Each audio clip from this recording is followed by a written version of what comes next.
And welcome back to the Fixing Football podcast with me, Martin Naylor. I'm here with Liam O'Meara, and we are going to be discussing Southampton. Are they the worst team ever in the Premier League? Obviously, that's not decided yet.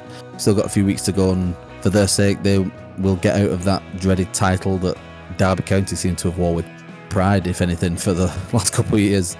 Liam, Southampton, the earliest ever confirmed relegation, game week 31, should I say. Initial thoughts? It's mad how we now look at game weeks. That's a fantasy league. Fantasy football's done that to us, yeah. Brought us to figure it as game weeks. You used to get that on American sports, don't you? That, like game week or match day X number. Yeah. But yeah, quite an interesting. But yeah, the earliest. I mean, they are a poor side, aren't they? It's not a surprise that they've taken that title.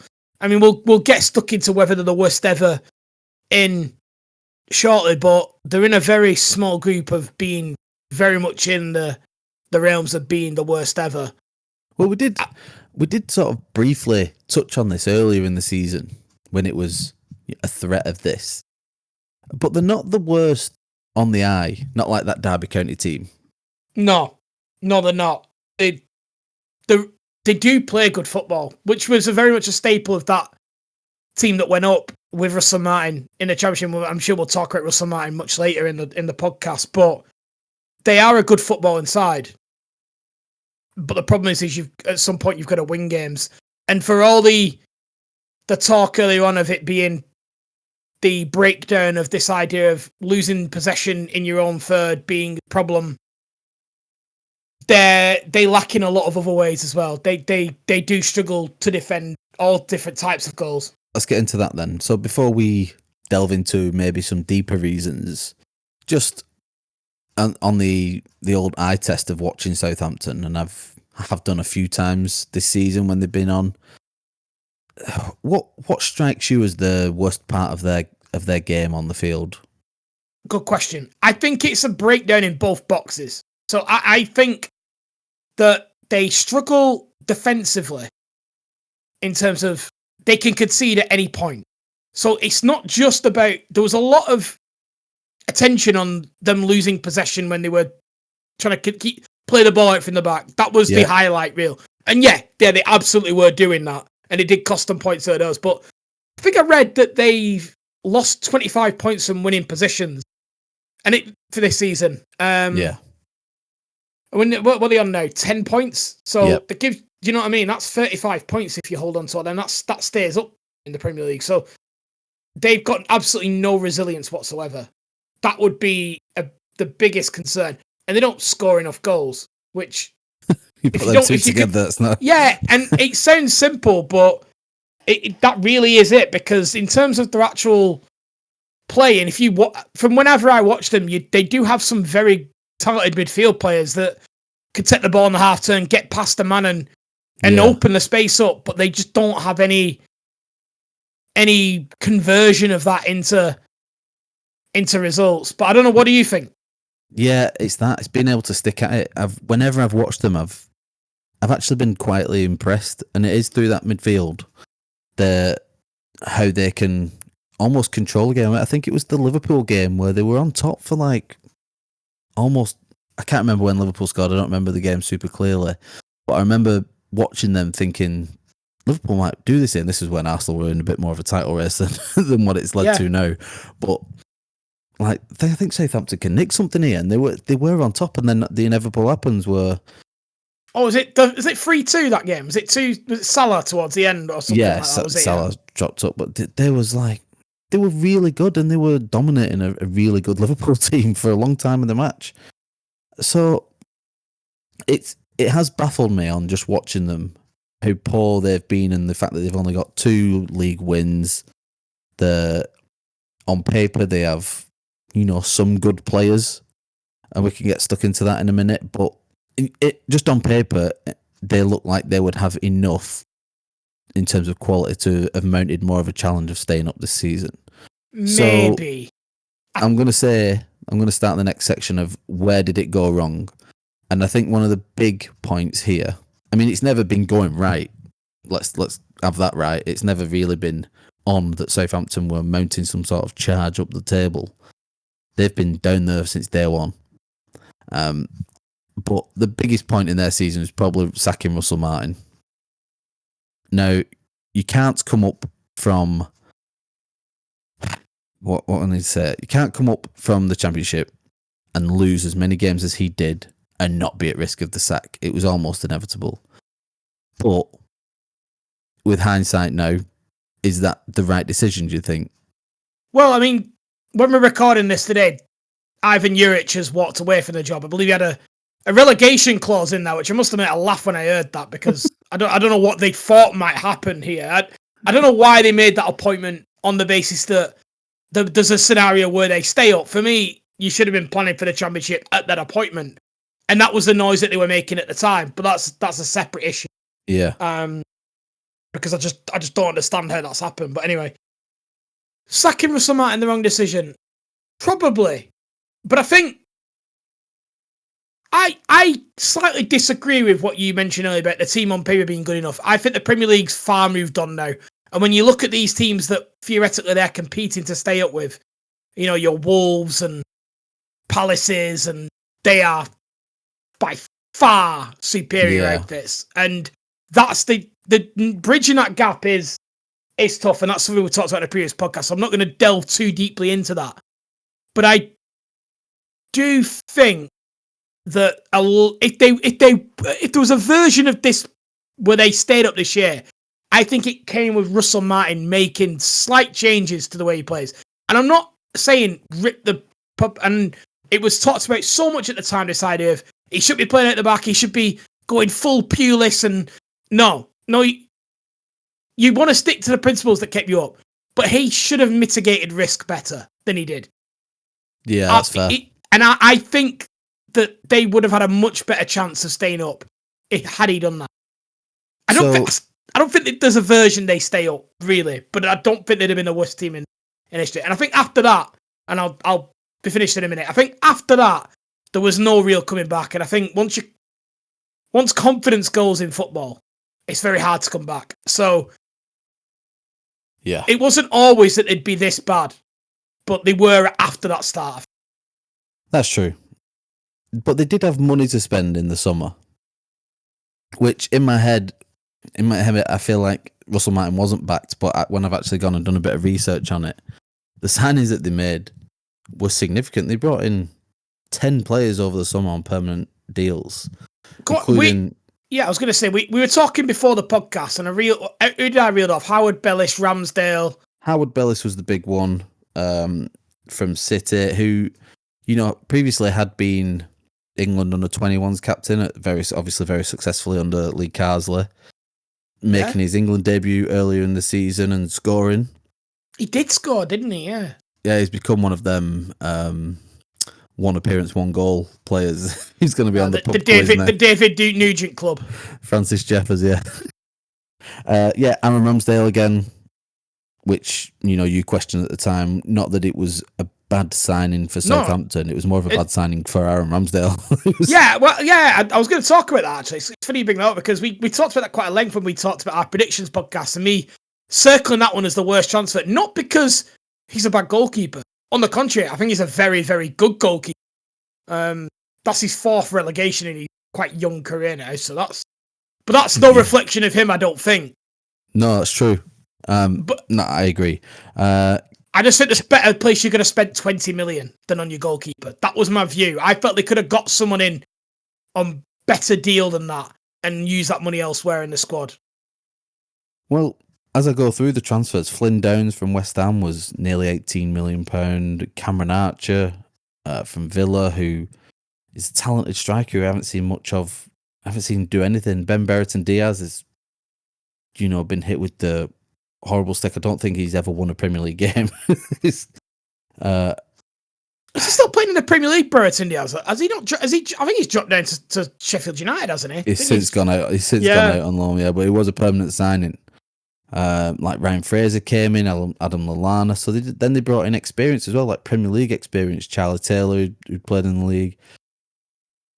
Yeah, I think but the main standout it's the wrong type of experience, though, isn't it? It's experience that wasn't playing for other teams. Like Lallana, like I love Lallana. I think he's a brilliant player. 5-6 years ago, he's not playing regular Premier League football. That it's the wrong type of experience. True, but you would argue that you need that in the changing rooms, however you need it. But again, that only helps when you're winning. Is Adam Lallana and Ryan Fraser the type to get the team to roll the sleeves up and play dirty and play the game a little bit and use that experience to their advantage? Probably not. I suppose not. But my point being, they were backed financially. The manager was backed financially. Because one of my points was to be that I don't feel like Southampton ever gave this a real go. But them signings almost proved that theory wrong. I'm not sure how I feel about their attempt at staying up this season. Not really. I would say the thing is with those signings are, and I'm going to raise another point in a minute, because if any Southamptons actually do bother to listen to this, and I get why you wouldn't, because it's been a depressing year, and it's hard that we're going to do this podcast and say loads of good stuff about Southampton. So I can understand if no Southampton fans listen to this. But what I will say about those signings, they don't scream high wages to me. So yes, there is a transfer fee involved, but they don't scream high wages, which says to me you're keeping on one eye on the future, which is understandable because they could be in either division. But that's, I think one thing that's been brought up quite a lot recently on this idea of backing a manager, we've gone in quite a bit on promoted sides over the last couple of years for this idea, and I didn't really think of it in this perspective. I think it's quite fair to talk about it. With Nottingham Forest obviously doing very well now, a lot of pointed the finger at the FFP thing that they got because one of their years was a championship level FFP, and theoretically they are hamstrung on that for future revenue. And is that something that needs to be considered when we're considering these three promoted sides? Are they've got less of a budget when they've got a worse playing squad, and is that theoretically fair? Like they should be given an allowance or basically a fresh 3-year start from whatever league you're in. Yeah. Whatever league you go into or drop out of, you are on a fresh 3-year cycle as of then, because your incomes are vastly different from the Championship to League One, from the Championship to the Premier League. Yeah, you can I think, I can't remember what it is, but it is significantly lower what you're allowed to lose in the Championship. I think, is it 90? I don't know. It's 105, isn't it, in the Premier League? Yes. And that's not changed in years. No, and I expect something to be doing if we want to get political and start talking about tariffs. No, yeah, that's true. But anyway, it does bring that into focus, I think. That's a good point. That rule. I think that's where the fix would be here. But this doesn't really help Southampton at all. But yeah, teams coming into the Premier League need to be given a fair shout and a fair chance to do what Nottingham Forest did without the risk of punishment, and that is spend what you can to be competitive and stay in the league. And look where they are 18 months later. Well, this is it. From getting a 4-point deduction or whatever it was. Well, this is it, right? And it comes back to that. Everything comes back to PSR and FFP now, because next season you're going to have Birmingham in the Championship. They're going to have a fortune to play with. Yeah. But are they should they be able to spend it to try and get into the Premier League? It's an interesting debate. And it's funny how we've ended up here talking about Southampton, when really Southampton aren't what you'd call like a PSR hot topic club. But when you consider the fact that their financial decisions and have they gone for it, well, I think the first thing that Southampton's owner would say, and is he Croatian? I can't remember. Remember. Danish? Am I right here? Two completely different countries there, so apologies for the ignorance. But we've got, not even the same letter at the start. So no. They would point that way, I think. And I think that's the challenge. But I think a lot of poor decisions were made. And here's a question mark. Are they the worst? Yeah, it's a tough one. It's obviously hard to say right now, if they finish on the lowest points total ever, then history will not remember this conversation and us talking about how good they were on the eye at times and how they dominated certain halves of certain games. But they're... How can I put this properly? Yeah, history will maybe say that they are. In my opinion, they are not. They have applied themselves. I mean, look, they're going up against that Derby County team where Robbie Savage, well past his peak playing years, was the star player, and they were a shocking outfit. They didn't even look like a championship side competing in the Premier League at the time. They were really bad. It looked like a random FA Cup a random FA Cup tie every weekend. They were horrendously bad. They beat Bolton though, away at Pride Park. Do you know how many wins they got? I don't know, but I'm just. Feel free to look while I'm talking about it. But while you're looking at that, I will talk about that Derby team because obviously I did see them in the flesh. We beat them at home. I do remember that. It was a night game, horrific one. We won. We stuffily beat them 1-0, and it was an absolutely turgid, horrible game. I think Stelios scored late on. Okay. But they were so bad. I would confidently say that this Southampton team would wipe the floor with that Derby team, in my view. I think so. Go on, mine. Like I say, history won't show that. I haven't got the Derby County wins yet, but I do have the fact that the Southampton's owner is actually Serbian, and neither of us were right. I was closer, but that's not really how the Balkans work, so I'm not gonna dwell on that too much. Again, we've gone political. So let's not turn this into a Google session. We'll just assume that after the pod we'll have a look at that. But what do we think then in terms of like how do we stop the playoff winners this year? So in the playoffs this year, you've got to say a Middlesbrough or one of Burnley or Leeds or Sheffield United. How do we stop the playoff team being so horrendously poor that they don't even register 3 wins all season?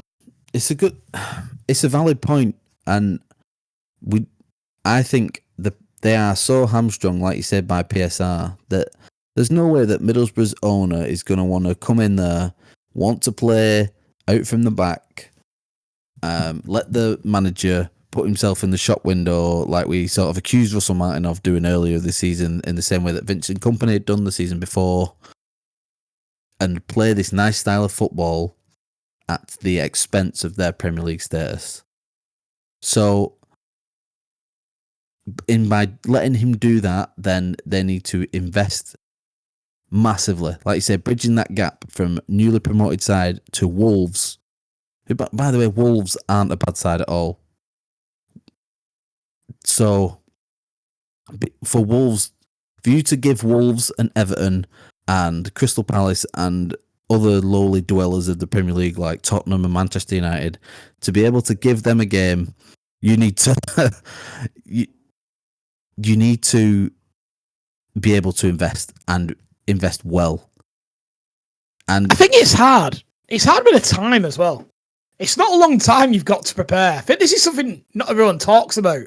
But it's been on my mind since the COVID season, when it was like 6 weeks. And I think that was Forest, actually. I think Forest had like 6 weeks. Right. But it's been on my mind since then. This is a good point. It's very little time to prepare a Premier League team. Because you haven't got the like going up in the automatic spots, you become a bit more certain of your status. Yeah. You know, maybe a month or two earlier. Yeah, because for example, Leeds and Sheffield United and Burnley can maybe be having conversations, not necessarily making offers. No. But they can maybe be having those conversations. Whereas Middlesbrough, or a team that might be 6th that I can't think of at the top of right now in that division, can't really be having that same conversation with that level of confidence. I totally agree. It's a super valid point. So, but you can't. I mean, you're just a victim then of the playoffs. That you can't say you can't make any plans. Yeah, well, this is it. Bolton say this every year, and I got into a little bit of a jostle with Bolton News reporter Mark Isles on this, because for me it's tired messaging. They say every year, this time of year, we're making 2 separate plans, one for the Championship and one for League One. And I always sit there and I think, no, you're not. Because, how can you? Like, what player's going to go, yeah, I'll go if you get promoted? It just doesn't, the world just doesn't work that way. They might be looking at financial budgets, but you can't tell me you're drawing up a list of targets. It just, nothing is that precise. Like, I'm not having it that it's that scientific. People will say it is because they want you to think that they've got a plan. Yeah, but there's no way, like, they're not talking to other clubs as well. It just doesn't. It's just bollocks. It's just a load of shite. And this is where it doesn't really add up. You get promoted and then you go. You may have some conversations. I'm not saying that doesn't happen, right?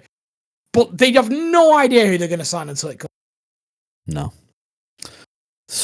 Yeah, that's a tough one. But that's just the circumstance. What you find yourselves in with it. The transfer window is excellent, long. Do you open that up? It doesn't really matter. You need to know what sort of money's coming in before you're doing any of that, and they can't work that out. That's the advantage of finishing first or second. Too many variables. Last point on this is from the fans. And I haven't seen a big outcry from Southampton fans about their fight for survival. It's almost as if they accepted it before the season started. Now, whether that's down to the quality of the signings that they made and people just weren't confident, they were just happy to be there. They weren't expecting to get up through the playoffs or get up last season. But it is almost like they accepted it as the season had started, and they were just happy to be there and play along and maybe see Mo Salah twice a season and Kevin De Bruyne and whoever else they want to see, the stars of the league. Yeah, which is good, but you don't want to see him pump you every week, do you? That novelty will wear off very quickly for me. They're not, because I think football fans aren't stupid, are they? They can see what's going to happen. Like, but do you think if there had been a bigger outcry from the fans earlier, that Russell Martin may have been sacked earlier? And I mean, I'm counteracting a point that I made earlier that maybe he was sacked and it was the wrong decision. But maybe if Southampton fans had been on his back after 10 games, that would have put more pressure on them. And I'm not calling for people to have get rid of the job, but it was never going to work. There's maybe something in that. Yeah, there's maybe something in that. But I think the issue is that they like him because they were brilliant in the Championship. They went up playing brilliant football. They beat Leeds in a playoff final. That must be so satisfying to. But we literally saw it the season before with Burnley. I know. But the script had already been written for them, and they just copy and pasted their own season on top of it. But you have so much credit in the bank. You want it to work. You want it. You want it to work because you like the person, so you back them. It's kind of how it's supposed to be, but that's never how it is in football. Like, and I think the problem is, Martin, is as much as you're kind of right, that I think you're thinking about it in too logical terms when. That's just not how football works. Like, fans can they're forgiving. Like, they can see that it's hard. Yeah, they think you're one of their own, so you love them a little bit more and you give them a little bit extra. I get it. It was just obvious that they weren't good enough. And shouting at them for not being good enough is a pretty shit thing to do, isn't it, as a human being? That's true. All right. Well, time will tell if Southampton go down as the worst team ever. Just for the record, Liam, Derby County won 1 game in the Premier League that season, lost 29. And who was the one? Newcastle, away. I thought, was it not? No, you must have got something on that. No, we must have got a point at there. Oh, there we go. I'm sure they beat. Anyway, that's good. It's on the record on the Premier League website. Biggest win, 1-0. So that's funny. Right. Anyway, hopefully Southampton fans will accept that we haven't been piling on here. It's something that's up for discussion. I'm because they've applied themselves in the way they have. I'm disappointed to see them go, but it's their own fault. I think they'll have more fun in the Champions. Oh, for sure. So and I don't worry about it. Good players to sell on and assets to make. Number one being Tyler Diblin Do you know what I was thinking though? Yeah, do you know what I was thinking about? Because I was walking the dog when the news broke. Yeah. And I was thinking in my head, I was thinking, do you just get Russell Martin back? Yeah. Why not? Like, why would you know what I mean? There's just why not do that? Yeah. What do you think of them? Tyler Diblin being quoted at £100 million for prospective Premier League clubs. I mean, it's never going to be that. It's surely. I don't blame him for asking. I think it's going to be more in the 40, 50. Yeah. And I think he's worth every penny, personally. I hope he picks the right club, though. I do think he needs. Yeah, he does need to be playing. Or he needs to be playing 2 of every 3 games. Or what he doesn't need to be doing is going Chelsea, basically, is what I'm saying. He's Chelsea lad anyway, isn't he? Wasn't he originally at Chelsea? Yeah, he was. Yeah, that's right. Yeah. He made the right decision the first time. I can see him at Newcastle, to be honest. That's not a bad shout. I like that. I like that for him. I can see that. Or if Leeds come up. Interesting. I can see that as well. But we'll see. We will see. So yeah, let's catch up with this after the break. Before we go on a break, you know what? There's still over 50% of people who listen to this aren't subscribed on YouTube or following us on Spotify and doing all that stuff. So while we're having a little quick break, you go and get yourselves a drink. Just click that subscribe button, like it, share it, do all that good stuff for us. It really does help us out with the algorithms and all that stuff. It helps us helps our numbers, and so we can keep growing and keep doing it because we love it. So thanks, and we'll see you in 2 minutes.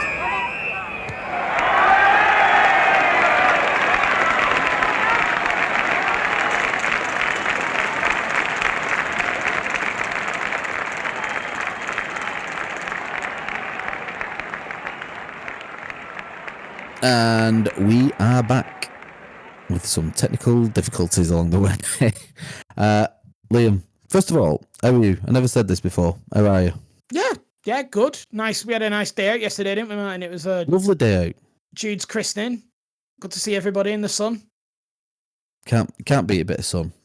A few beers in the sun. You don't have to talk about your abstinence at the moment, but it was nice to just have a good crack with some people. It was great to see everyone. It was great to see everyone, yes. Lovely day, really nice day. What was also great is that you went super bold last time in the last podcast about Bolton versus Wigan.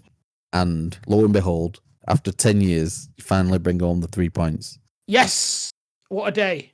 What a win. Bolton and Arsenal, we both had 2 games since we last spoke, so I'll let you get into Bolton.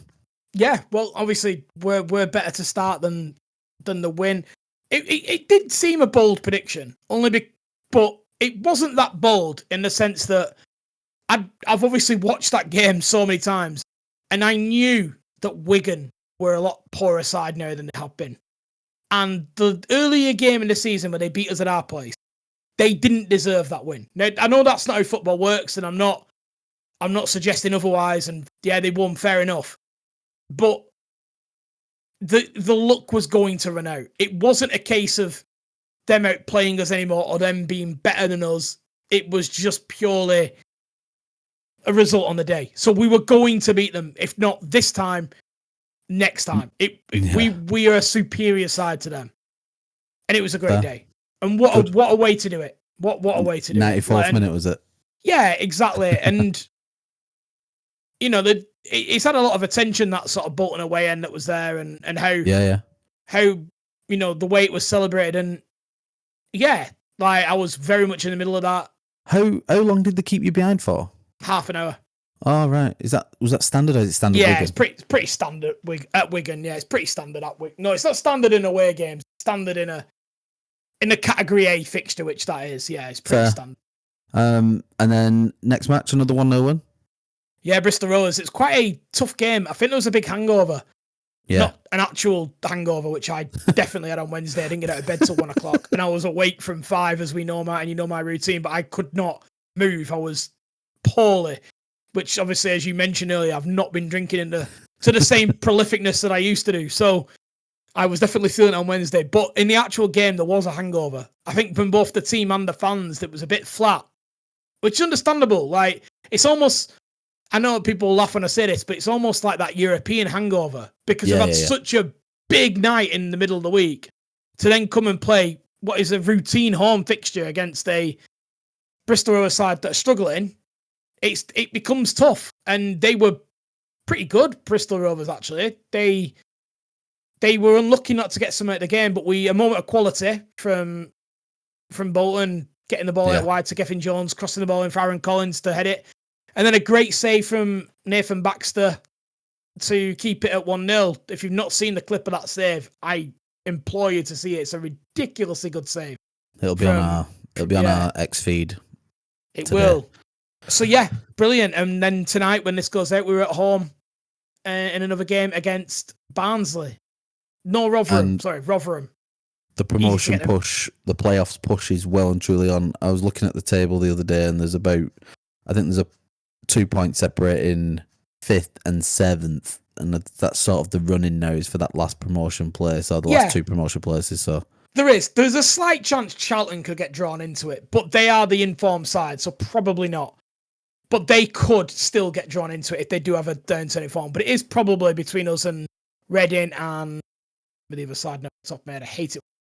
It's literally all I look at all the time. But is it Wickham? Am I right there? No, Wickham are 4th. Okay. No. Oh no, 3rd. Sorry, they're still 3rd, but they can be caught. But they're the team struggling a little bit. Their form has stopped. Really, they were up there pushing Birmingham, but have now slipped behind Wrexham by quite some distance. And they're the team I would want to play the most in the playoffs at the moment. I would say if we got fair.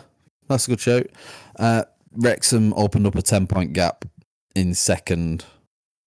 Yeah, between 2nd and 3rd, and Birmingham are quite a way in front of them. But are Birmingham confirmed promoted yet? Not confirmed promoted, but they've been promoted since pre-season. To be completely honest, I think it wasn't a bold prediction by me. I said that literally one spot is gone. Like one. It's just they are so much better than everybody else. It is what it is. Like honestly, no ill feeling towards it. They invest the money, and fair enough. It's how it works. And so it really is looking like it's just the playoffs that is up for grabs at the moment now in League One. So that's going to be the exciting end to the season rather than a title push. But the season hasn't gone the way we'd want it to. That's not, but that's not to say there's still not a lot to play for. And we're in a new period now. We've got a new manager. We're gonna have another summer to reassess the squad, and let's just see how this goes. If we don't go up, I do think next year will be a better League One than this year. I've always thought that coming into the playoffs in good form, so having a late run at the playoffs is better than what Bolton did last season, which is miss out on automatic and then fall into the playoffs almost. And you sort of coming into the playoffs and a bit upset that you haven't got automatics, and that it's rare that the teams that finish 3rd, especially a close 3rd, will then go up, be successful in the playoffs. Yeah. I think the thing is the numbers are slightly in favour of 3rd, but they usually, if you consider that's usually the best team. So, but I think you could put a theory next to anything with the playoffs. It's just literally you're playing against teams that are pretty good. Yeah. That's the thing. You're playing. It is like a cup semi-final, final. Like you're not.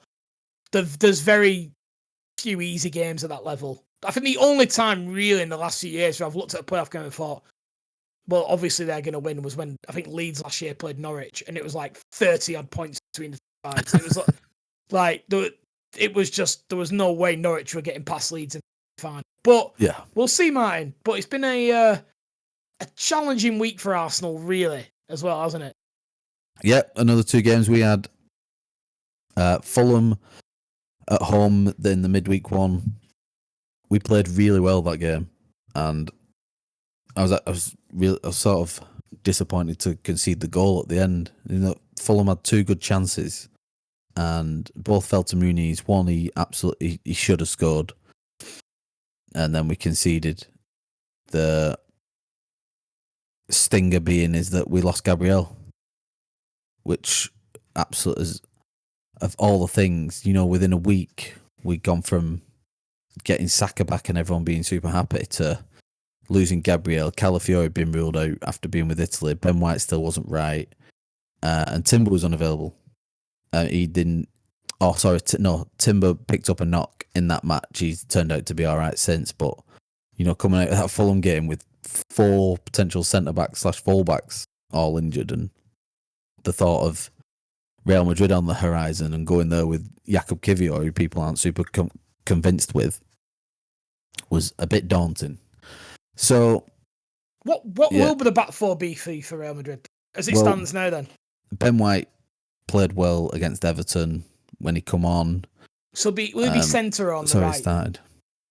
Well, there's two debates here. Go on then. Well, I'll get into that. The Everton game itself was just slow and lethargic, and one of our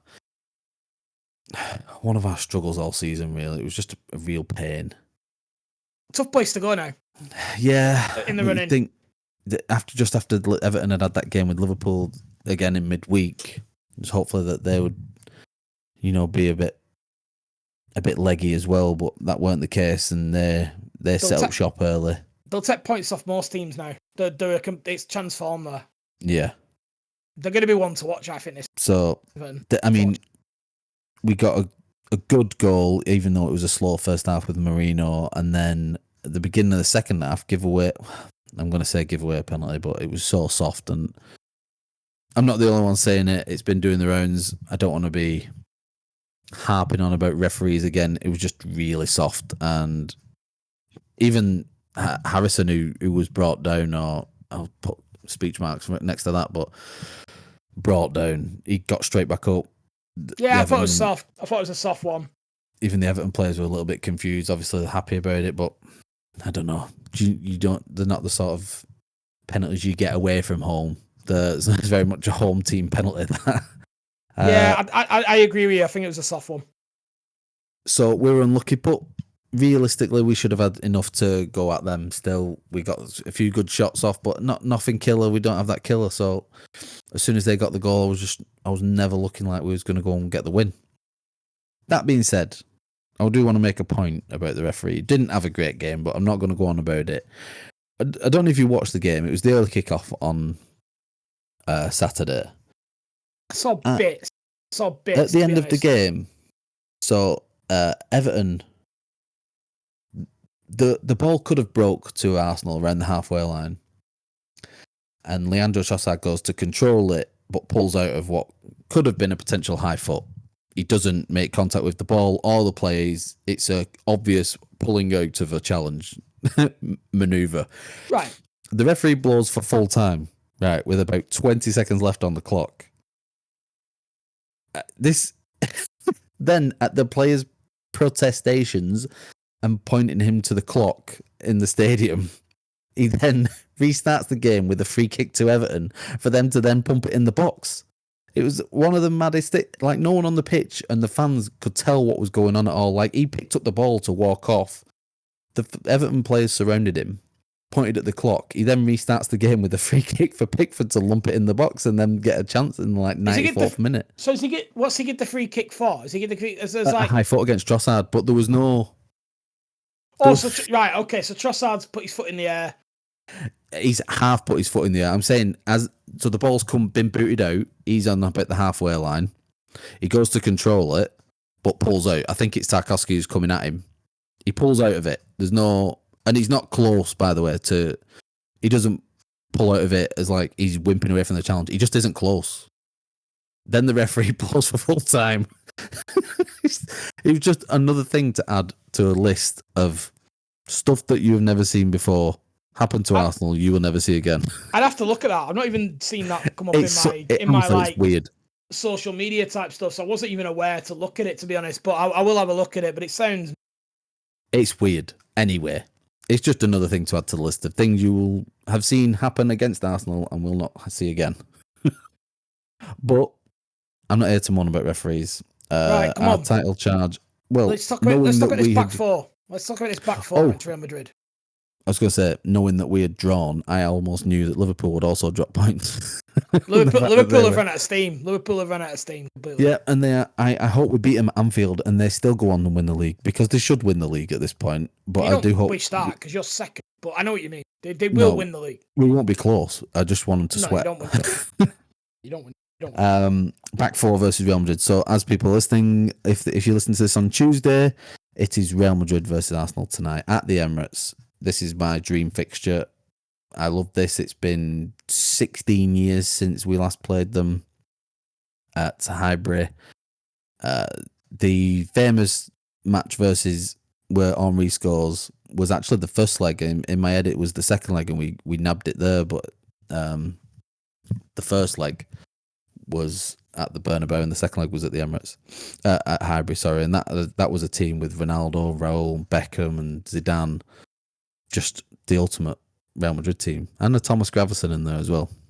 But we went to that Real Madrid side with Flamini playing left back, Philippe Senderos at centre back, Eboué at the back, a hobbled Alexander Hleb, a aging Dennis Bergkamp, and we just relied everything on Thierry getting the ball to Henry and a young Fabregas, and hopefully something would happen. So that Real Madrid team, in my opinion, was better than this one. That's I don't know. I mean, either way, I don't know where to start with that question. You're looking at, it's not really a question. It's more of a point that them stars that Real Madrid had then. They were feared. So the two feared teams, I would say. Pretty good. That's so moving on to smoothly on to this week's selection at the back. Ben White's back, which is good. Timber's okay, which is good. Calafiori's still going to be out, and Gabriel's out for the rest of the season. We will most likely start with Miles Lewis-Skelly at left back, Saliba at right centre back. And now the decision is, do you play one of Jurriën Timber and Ben White at centre back alongside Saliba and the other at full back? Or do you stick with Jakub Kiwior, who, in all fairness, hasn't done a lot wrong for Arsenal? He doesn't do what Gabriel does. He isn't as good as him. But he isn't a bad footballer. He just doesn't get a lot of game time because over the last 3 seasons, Gabriel has been ridiculously reliable in both boxes. He's been an unbelievable centre back, and alongside Saliba, it's just been we've had the best defence for the last 3 seasons, and it's not really arguable. Is there not a temptation? So this is at the Emirates, isn't it? Yes. Is there not a temptation to go 3 at the back, bring Tierney into the equation? For that extra cover, because you know that it takes the pressure off Lewis-Skelly a little bit, because that's a lot of responsibility with no Gabriel next to him. It very much is. Yes,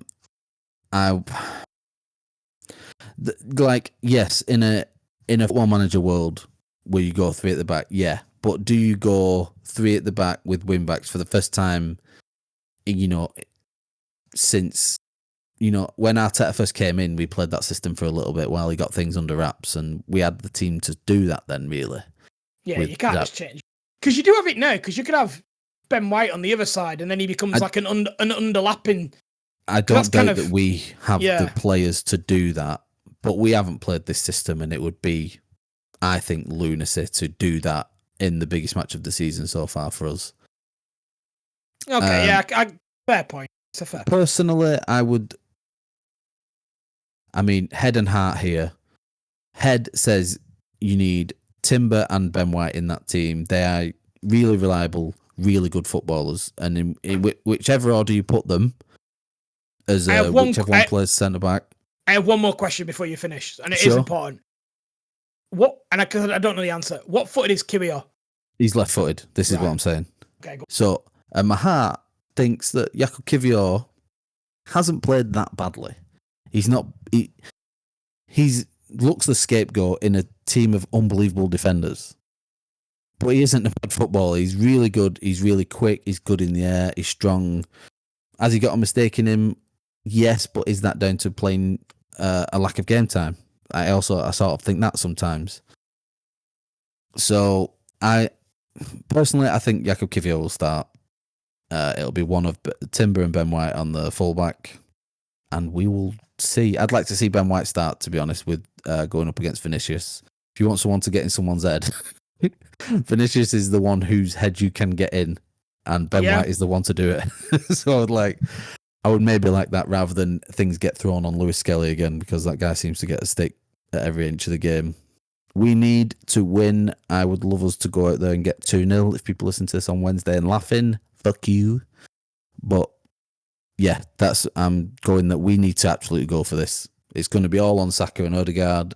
we need to keep Vinicius quiet, Bellingham quiet, and do a job on them to take out because I think we can defend a lead. I don't think this is an unfathomable task that we can go and get through this tie.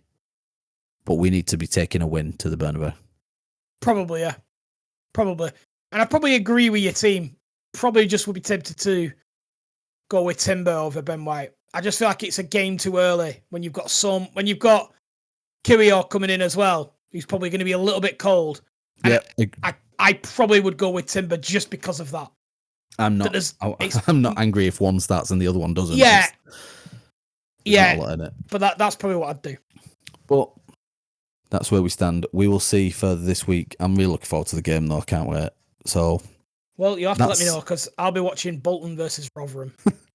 That's Arsenal. Where else have we got in the footballing world, Liam, that has been catching our eyes? Oh, we had the most boring Manchester derby of derbies, didn't we? It was so boring. I had to watch it back. And this is probably a subject for another day. But Gary Neville's comments afterwards have caught the headlines, as they usually do. And again, that's a topic for another day.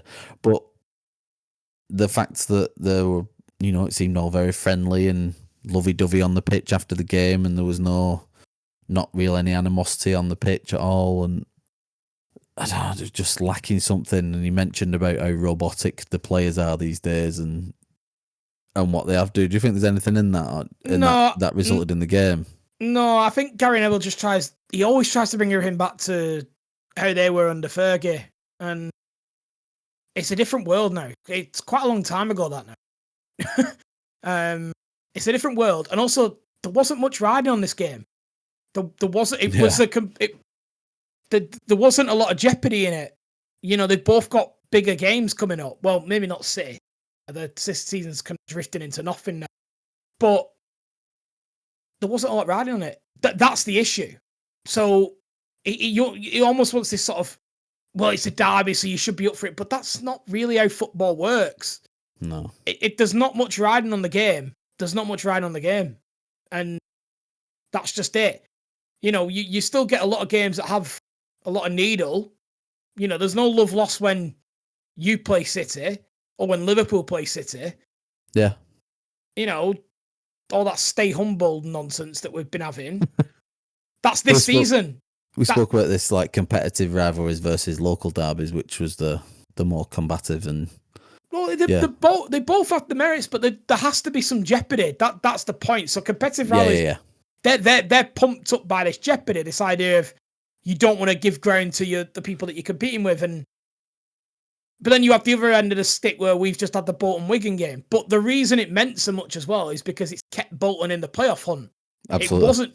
There was a game that we had there maybe 2-3 years ago that we drew 1-1. We scored a late equaliser. But we weren't even in the playoff mix, and I think they were winning the league by a canter. Right, so there wasn't much jeopardy in it. So it wasn't the same ferocity because that's just how it works. There has to be jeopardy. That's the whole basis of sport. So no, I think Gary Neville's just seeing his arse because United weren't shit enough that he couldn't talk about United for an hour and get all his usual clips that he gets in. Well, he did say in his analysis afterwards that he apologised because he said he must have been bored and he was just talking nonsense on the gantry on CoCom. So, yeah. City, there is a little bit of jeopardy for City, though, with they're not safely in the top 5 at the moment. Newcastle will be comfortably winning at Leicester, I'm sure, at the time of this recording. Yeah, I imagine they are, yeah. And they still have a game on City. They had 2 games on City after this weekend. So there's a big chance that Man City end up in the Europa League here. And this is before we have any resolutions from the courts about charges pending. But I think that's. I mean, look, we could never know the answer to this, and this is completely speculatory, and we don't know what's going on in people's heads, but I think that's where City's heads are. I do think this. I think it's completely in their head. I think they're in a holding pattern. I think that's exactly where they are. And I think this is something that Luke actually predicted at the beginning of the year, that he just felt that would just be too much of a distraction. And I don't think that's everything, by the way. I think there's a lot of reasons why City haven't performed this year. But when we talk about jeopardy, I don't think they feel that heat because they're just watching. They're like a lot of us, what we are, they're just scrolling Twitter every few minutes to see if there's any news about this coming out. And I think that's where their heads are at. Final point then for this week's episode. Kevin De Bruyne announced he was leaving this week. I wanted to know your thoughts on him, where he ranks for you in terms of players, midfielders. I don't like putting people in a list or, creating these all-time 11s that Sky Sports seem to be obsessed with. But where does he rank for you in terms of a player in the Premier League? I don't know where he ranks because it's so hard to answer that question, but he is an outstanding, unbelievable passer of the ball. I think actually Arteta was asked about him and he said he'd never seen anyone move at the speed he does and be able to do the things he does at this, them two things combined. It's the control that he has over a football. And there's so many different types of things that he makes look easy all the time. Yeah. So he's absolutely brilliant. And he's done that with I think he's not the most athletically gifted either. 10 years at City.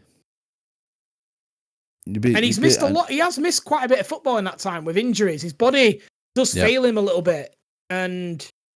But he's always been able to come back and not lose any of what he had before.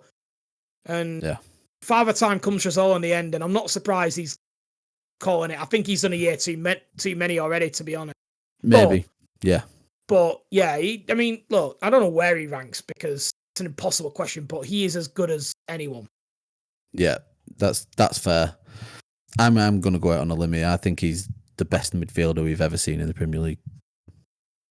That's my rating. I struggle. Do you know where I struggle with that? Is because I just think, even I look at the City and I just look where David Silva was, and I'm like, they were in the same team, them two fuckers. Like, I like David Silva, but he doesn't give you half of what De Bruyne does. If you had to pick one for your team, one is purely aesthetic, and the other one is a guarantee, assist, a chance, a perfect team player. Look, I don't want to get sucked into a who's De Bruyne better on debate because he's as good as anyone. I'm just gonna. That's where I land with this. I think the best midfielder ever is Gerrard, personally, but I've always thought Roy Keane. But in recent times, I've started to think more probably Gerrard. It's just always I'm blinded by my dislike of him. But Christ, fucking good footballer. Oh, absolutely. But yeah, for me, Kevin De Bruyne can leave with his head held high. Number one. This is Martin Nail's opinion. Number one midfielder we've ever seen in the Premier League. Unbelievably talented, gifted, works his dick off.